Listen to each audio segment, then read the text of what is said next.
Okay, my friends. So let's talk capacity.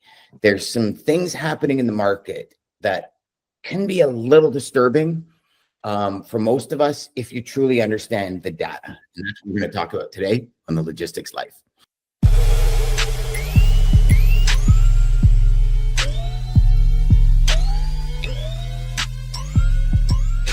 Hey there, my friends. Welcome back. Dean, another data day. Yeah. And today's interesting because I know the last data day we did, we were talking about the ILA and kind of what's happening there. And then all of a sudden, nothing's happening there. And then, but you had some interesting data today you were talking about. So yeah, it kind of caught me by surprise. Two things came out this week. Jason Miller's truckload ton mile index came out, showed a drop in November. So this is in the middle of peak season. So what I think is interesting is that it's peak season and his truckload tonnage index is dropping. Cash shipments came out and volumes are down about 7% month over month in December. So at a time when imports are surging ahead of Inauguration week next week and possible tariffs, imports were surging for July, August, September, October. We had record levels of container imports. Imports volumes are up like nearly 15% year over year as of December. So I think there's a couple of takeaways from that. Just because you got lots of imports doesn't mean truckload demand rises, because imports account for about 10% of truckload demand at the primary source. So you've got sort of converging stories, right? All the headlines are ILA strikes, tariffs, imports, all those sorts of things that are good sound bites, but it doesn't actually translate to truckload tonnage. And of course, the biggest story for truckload is manufacturing is still fairly soft to down slightly. So we're not seeing the sorts of things in the market that would normally say to you and I, this market is off to the races, and we're not even there yet. But I think what's alarming to start off 2025, so remember, this is always the quiet season. You and I have done podcasts on the 4 seasons of freight. Mm-hmm. This is the quiet season, and it'll be quieter than normal. And I know, Dan, if you went back and did a search of all of our podcasts, I think I've been saying for the last 4 years, Q1 is going to be quieter than most. And yes, and of course, that goes without saying, I think, given that we've got some volatility with weather. But if we've had record volumes of imports coming in certainly September, October, November, December, so that means less volume in this quarter.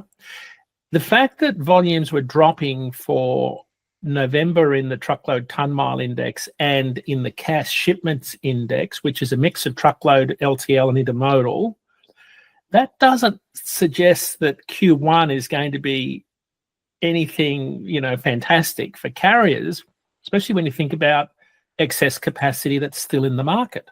Mm-hmm. So the fact that I was a little bit surprised that CAS came in so much down. It was 7.3% down month over month. Year over year, Dan, it's down 6.5% compared to December 2023. On a 2-year stacked basis, it's 13% lower. Which the 2-year we can probably understand because that was the tail end of the pandemic, right? Yeah. But, and he last year was a flat year. This year's a flat year, and we're 6% down, but yet people are pulling forward. So it's interesting. The cash shipments. Tim Denoy, a good friend of ours and VP over at Act Research, good market analyst, in fact, very good. One of the comments he made was that the December decline on a year-over-year basis was the largest decline since January of 2024. Again, the wrong direction for what would normally be considered peak season. He made a point and he said ongoing capacity additions are keeping pressure on the for-hire market, and the normal seasonal pattern would have the index down about 6% year over year in January. So normally you'd see this in January, but we're seeing it in December, which, there's still excess capacity. So for every 10 that leave, 8 are joining. Right, and I think you're seeing a real shift in the market to shorter haul freights. If you remember, I think we talked about it last week, but Zach Strickland at FreightWays writes a good story each Saturday about chart of the week. In the last few weeks, he's been writing about increased tender lead time, which is counter to what would normally happen in a soft market. Normally, shippers don't need to give you much notice. in a soft market because there's plenty of trucks to come and pick up the freight. That's on the contract side, right? So tender lead times is a data point that looks at when the tender comes across from the shipper to the carrier via EDI or API and the day it's picked up. So it's from when it's notified to when it's picked up. It's lead time. It's a highly predictive data point in terms of spot rates. Shorter the lead time, higher the spot rate, because the less notice you're giving carriers in a tight market. But in a soft market, carriers normally shorten their lead time because there's plenty of trucks. Lead time is going out. Dan, this is really counterintuitive. And Dan, Zach wrote about this. Tender lead time is going out in a market that's soft. So shippers are giving carriers more notice when there's plenty of trucks. So why would you do that? Well, here's my theory. The week after he did a point about length of haul shortening and more volume increasing in the middle mile warehouse to sort of retail center, the downstream warehouse. That was rising. So if you follow that thread and you say, if lead times are going out, that means that shippers are giving carriers more notice on a growing sector of the market, which is that short haul piece, especially e-commerce driven same day, next day delivery piece. Because in that short haul, less than 250 miles, there's a lot less that can go wrong, right, than a long multi-day trip. Yes. So it feels like the market is shifting and shippers are shifting their strategies. They're changing their behavior because they've got smarter, they've got more redundancy, they've got more inventory, there's more capacity, they're better planning. You look at Benchmark IQ, our DAT product, shippers can look at every lane they put freight on and compare it to every other shipper in their cohort. They can search by broker or by carrier. So the point is they've got so much more insight into what's going on in the market. And I wonder whether as a result of the pandemic, they've become much better at planning this time around. So. Yeah, I think so. I mean, I could tell you a lot of the shippers we're speaking to, it's all about preparing for the next wave. There you go. And, a couple of interesting points, and I'm excited to talk about this because I think it adds something. The last 2 weeks, we found rates going up in the market, and the reason being is weather. Yeah. Like we had, closures of Nashville, Memphis, Louisiana, Kentucky airports because of the snow that came through. Yeah. And we found over the last 2 weeks, the biggest piece of the puzzle that we're having challenges with is finding capacity at the pricing that we've already established. Right.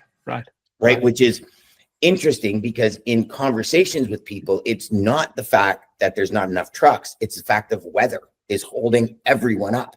And so our shippers are actually giving us double lead time to find trucks. So I'm wondering if that has anything to do with Zach talking about. That was his lead time point was before the weather hit. Oh, okay.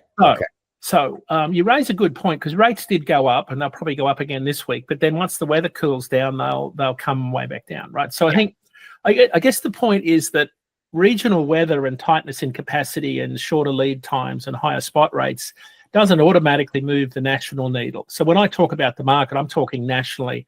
But make no mistake, when Winter Storm Blair blasted through Kansas and Nebraska, spot rates went up like 20 cents a mile in that week. Nationally, they went up 4 or 5 cents. So there was some extreme volatility. And again, it comes back to the same story. It's not that we had fewer trucks in the market. Capacity just didn't suddenly vanish. The capacity we had, its average speed slowed down to a crawl or even stopped because of the weather. And then on the flip side, you've got all the power outages that were affecting people that make stuff that couldn't get to work. Yeah.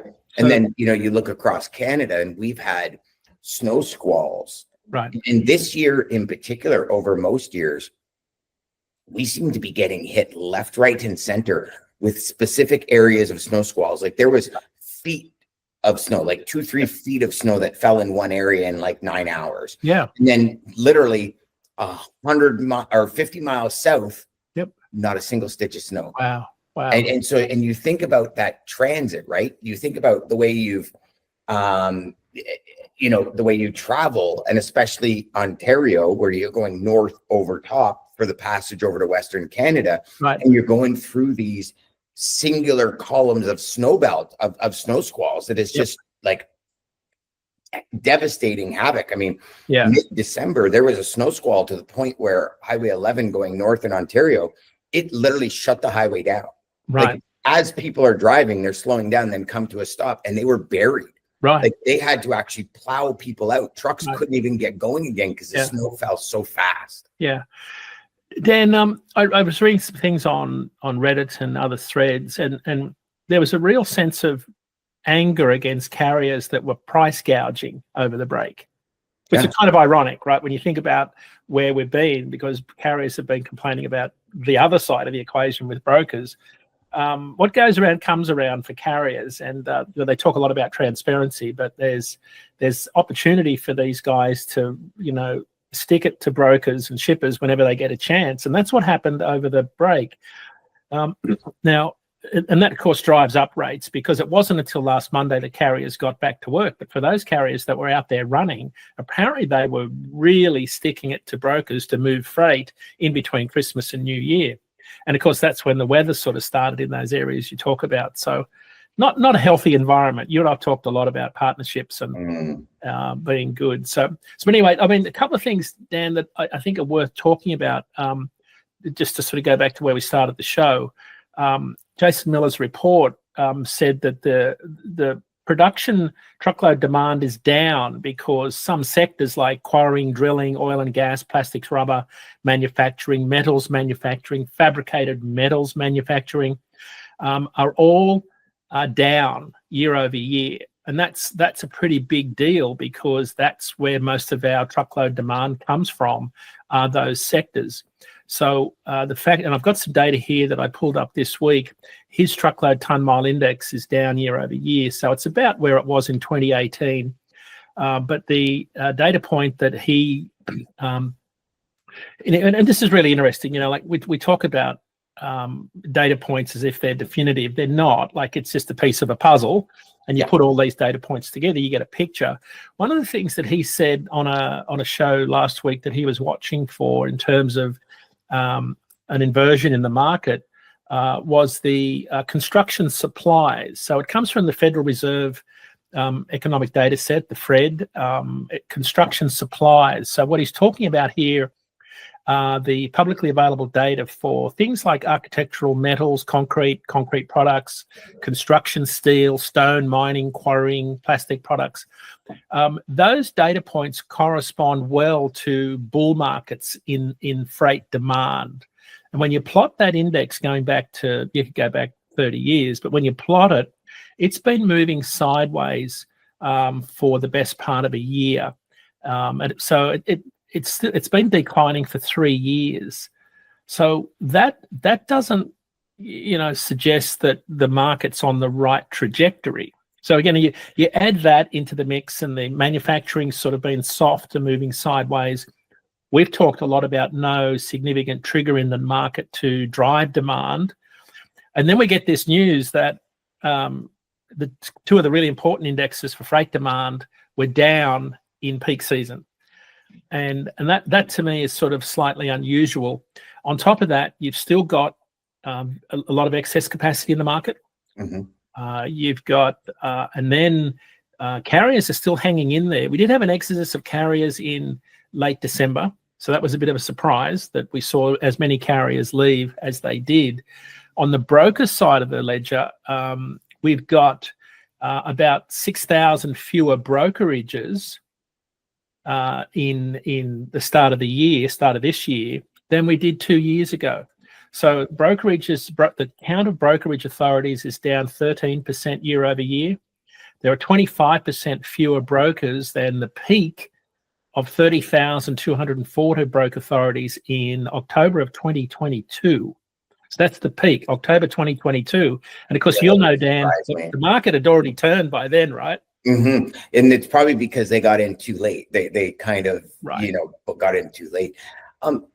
a question for you, Dean. When it comes to the market being down, and I know we had talked a couple of minutes ago about the planning and shippers planning better. And do you think that maybe there's a correlation between I know like shippers pulled product forward in preparation, but maybe even shippers pulling product forward even before normally people pull it forward. So, I think that's been a trend for the last few years. I think that's absolutely, because you think about all of this warehouse space was built. It drove a lot of construction spending, drove a lot of freight demand. That has slowed way down. So they've pulled the pin on building new, I'm talking generally, but new warehouses and construction locations, because they want to make sure they keep the price up for the rental and leasing of existing warehouses that have come online. Right. So those warehouses, though, there were plenty of them and they're full. Right. So they're full of inventory. So I think that's exactly what people have done. The holding costs are something they've got to factor in. But I think this year was extraordinary because of the election, hint of trade wars, tariffs, all those sorts of things, ILA strike, Houthi rebels on the Red Sea, 12 days extra transit on imports. When you look at all the geopolitical risk and stuff going on here domestically, you could see shippers saying, we don't want to get caught like we did during the pandemic in 2020. Exactly. 2021. So I think that's why I'm thinking maybe that correlation for December being down, meaning maybe when we started with, we're like, it's weird that volumes are up, but capacity is down, like all the variation in the two. Right. But I'm wondering if instead of kind of ordering it in October, it was ordered in August. Right? I think so. That pulled away. I think that's exactly what happened, because you just saw so much import volume coming into our main ports earlier than you'd normally think. So you say, well, what does that mean? Well, it just means that our normal seasonal patterns that we rely on are changing. We saw some seasonality in December and November because rates went up and capacity tightened around Thanksgiving. And, we're still at equilibrium, right? So we're still searching for equilibrium. I can't definitively say that nationally the number of trucks equals the number of loads. It might not equal on a lane from, Brampton to Alberta somewhere, right? That may vary on those lanes, but at a national level, there's still excess capacity that can reposition itself fairly quickly to meet those surges in demand. So that's the bigger issue, I think, Dan, is we've still got this excess capacity, and it goes back to my theory. It was kind of validated by a large truckload carrier yesterday that has thousands of owner-operators, that carriers are a lot more profitable this time around. There's a cohort of carriers that those that are left standing in both brokerage and truckload carrier side of the equation are going to be in really good shape when the market does eventually turn. And I think that has to be later this year. By the time we get, so next week's going to change everything, I think, once you see Inauguration Day on Monday, and then all of the executive orders come out, and then eventually you get into the policy development, and then, what becomes law and as the year goes on. So I think there's a bunch of people, particularly north of the border where you are, must be extremely worried about the idea of a 25% tariff on Canadian imports, especially automotive. We are, but I mean, and here's the thing, right? Before Canada becomes the 55th U.S. state or 54th U.S. state, whatever, there's a couple of things, right? And I'll speak for myself because obviously, our present prime minister has done a shit job of securing the borders. Immigration, where Canada used to be pretty much the number one, the standard for immigration. Right. We've fallen terribly out of it. We've talked about this before about, even US and Canada immigrating to get the votes and that kind of, and I mean, there's all these political things we can get into. Right. But, we look at it and we look at some of the people that are coming in, Trudeau's going to resign, whatever the thing is there. And we look at people coming in, and if we tighten up the border and we tighten up all of our metrics when it comes to importing drugs and immigration, right? There won't be a tariff. Now, right, Dean, you look at the flip side of the coin, right? Like specifically Ontario, and if you go and look at Ford and our like Ontario ministers, right? Right. We sell most of the energy to upstate New York, Pennsylvania, and all these other locations. So there's a lot of trade back and forth that could be truly impacted. Right. I think a lot of it is rhetoric. I think a lot of it is, well, I look at it like this, right? Trump is a very particular business person, right? Right. So if you start here and you want it to be here, you obviously start here. So then when you settle on here, this is where you really want, but you start up here. So that's my opinion. Right.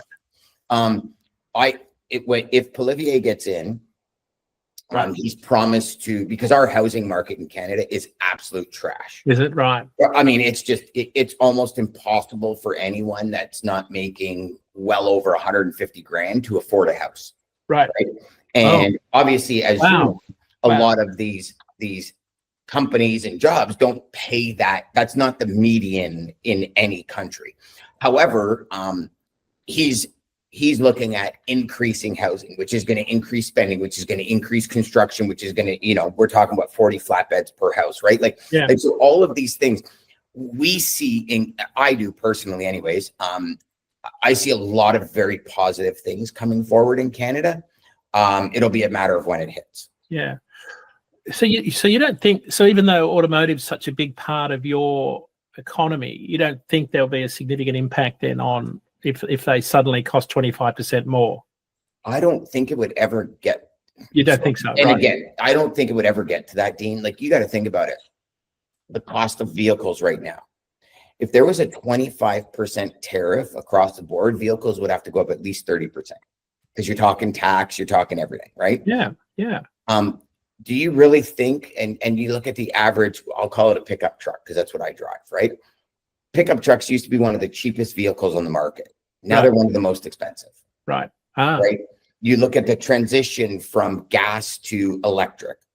Right. Right. We have companies, Toyota, Honda, all these companies spending billions on new facilities for electric vehicle production. Right. And I personally, and again, I'm sure I'll hear about it in the comments, I don't see a 25% tariff being realistic. Like, people just won't be able to afford cars. And what we do in Canada does also impact the US, because if you look at Magna, Magna is one of the largest component manufacturers on the globe for automotive. The US buys that product. If they have to pay 25% more, like all of the margins are wiped out. Exactly. And not only that, I mean, we're talking to companies who are in the US, who 99% of their product comes from Asia, and they're terrified because they'll lose market. Like, I just think there's so much more to it than just a number. Yeah, I think you're right, because then there's the tit for tat side of it, right, which starts to crush your exports of coal and grain in particular coming up into the harvest season. But you notice that the Mexican president put tariffs on imports from China to stop the flow of goods bypassing US tariffs coming in. So so this is going to be a very interesting freight year, Dan. You got to have your head on a swivel, I think, this year, because I think shippers are playing the market down. They're trying to get every last drop out of capacity they can on rate reductions. Our replacement rates based on recent RFPs are still coming in flat to slightly down, right? So, for context, those that are new to the show, rates have been dropping for the best part of 2 years. Ship carriers have been dropping their rates to hold volume. So recent RFPs, the carriers are winning some bids at slightly higher rates. A big carrier yesterday said we won a bid, but at lower rates yesterday on a major shipper. So I think there's ups and downs still going on, but the net is new RFPs are resulting in rates that are slightly lower.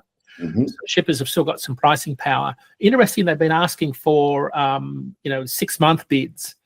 Tell us your rate for the first 6 months of this year and then the second half of this year, which gets back to our discussion about tariffs. I think there's a bunch of people, as we've talked about on the show ad nauseum, waiting to see what happens with the new administration here in the US and what direction the country's going to take. Do we see corporate tax rate cuts? Do we see some sort of economic stimulus? Do we see some fundamental shift in how the US economy works? Is there magically going to be a trigger in industrial activity like we saw in 2018? Yeah. Right, so and I think, you know what, I think with the change of administration, I think comes whatever administration it is. Like if you look at when Trump first got in, the change in administration, there was like massive, you know, two-sided movements, right? Yep. People that are terrified and other people that are go. Yep. Even when Biden came in, when Trudeau came in, and now with Trudeau leaving, like I think it creates both a stimulus and a fear. Yep. And I think some of that is good for the markets. You know, we were on a conversation with a client yesterday, and their major concern was like, listen, we're not all about price, but like freight is not allowing us to be competitive in any market over 1,500 miles away from us. Oh, intermodal. And this is what we started talking about. We started talking about intermodal, and then it was like, okay, what about lead times? And I'm like, well, we need advanced lead times, and then it was intermodal to the US, and then transition from rail lines and all this, and then geo, you know, like the geo lines that go in and sublines and all this, and the conversations are getting larger. Yeah. And I don't know if the word is larger, Dean, but you know what I mean? They're getting more complex. And I honestly believe this year, and I know we said it last year, but this year is the year of the professional. Yeah. This year is the year where people have to think outside the proverbial box of what would normally be just logistics. Yeah. And think outside. And I mean, I'm to the point where we're working with our team to go on 15 different levels that we can get into on another week. Right. Some of them have nothing to do with logistics. Right. And this, I think, is the next level of value and service. Yeah. Being a servant leader in our industry. Yeah. Yeah. I think just to sort of put a button on all of that, I think this year, the year of the professional is a great point, because I think a lot of our demand this year in the logistics space is going to be determined here in the US a lot by policy legislation. Dan, we even talked about mass deportations and the impact that's going to have on the 70% of workers that harvest produce on the West Coast that are undocumented. All sorts of deregulation, EPA changes, business tax cuts. I think if I was in the broking and carrier space this year, I would be planning for multiple scenarios and being very, very flexible and be able to react very quickly as we start to see government policy start to crystallize. That's going to be key this year, because I think, you know, the warning signs were there with lower demand, truckload tonnage volumes in November, December. That's a warning sign. A lot of capacity still in the market. We're still not there in terms of equilibrium. Dan, talking to at this carrier event yesterday were a lot of shippers, a lot of uncertainty.